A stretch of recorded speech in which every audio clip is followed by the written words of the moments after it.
Mandalina, mandalina, mandalina.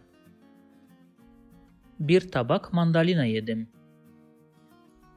Bir tabak mandalina yedim. Bir tabak mandalina yedim. Mandalinayı daha çok seviyorum. Mandalinayı daha çok seviyorum. Mandalinayı daha çok seviyorum. Mandalina fiyatları düştü. Mandalina fiyatları düştü. Mandalina fiyatları düştü. If you like this video, please subscribe to my channel below for more videos on Turkish grammar, vocabulary and pronunciation. Also, if you think this video can benefit somebody else, please share it with them. Last, if you have any comment or request, please provide your feedback in the comment section below and I'll do my best to respond as soon as possible.